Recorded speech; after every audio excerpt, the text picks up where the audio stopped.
Hello everybody, thank you so much for pressing play on my video. My name is Charlene Luciano from stampwithshar.com and I'm an independent Stampin' Up! Demonstrator in the US. And in today's video, I have a great tip to share with you. So I'm going to show you today's tip. About a week or a few weeks ago maybe, I shared these awesome little cards that I made for my kids. Which I was supposed to laminate but have not got around to doing it because my machine broke. But I got a question about the stamp from A Good Day, and as you can see there's writing above the stamp, and on mine here there's no writing. So I was asked how I did this. Now there's a few ways you can do this. One, you can take your scissors and you can cut around so you have two separate stamps. I personally don't like to cut my stamps because when they retire, I sell my stamps on eBay for like next to nothing. Some stamps I've never actually even used. And then I also like to send a blank thank you card for them to use at their disposal at a later time. So that's what I do. So I'm going to show you what I do.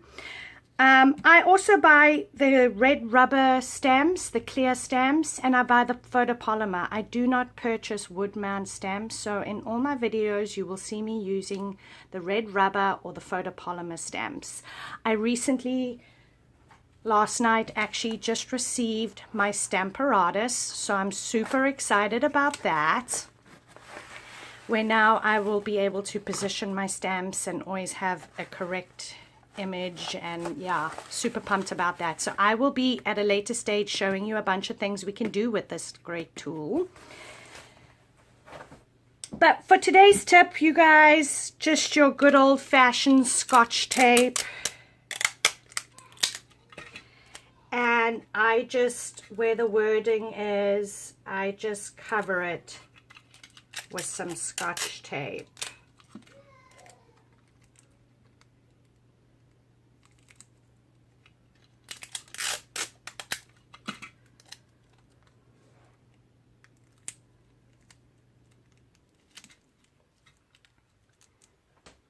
Now, something to remember, you guys, when you do this, I've got some Bermuda Bay. Before you stamp, you just want to make sure you remove this Scotch tape.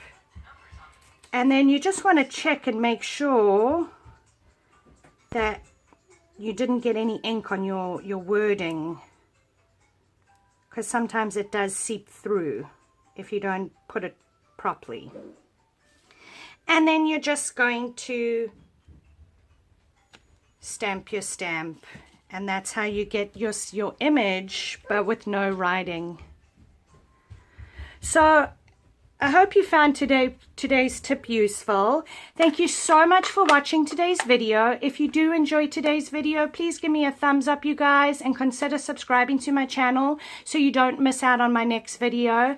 If you guys are in the US and you're interested in purchasing any of the Stampin' Up! Products that I used today, they will be linked in the description below. I also have other projects that I have done over on my website at www.stampwithshar.com. I do post projects every weekday to inspire you, so I hope you'll go around there and go and have a look. I hope you all have a wonderful and safe weekend. Thank you so much for your support, you guys. Take care.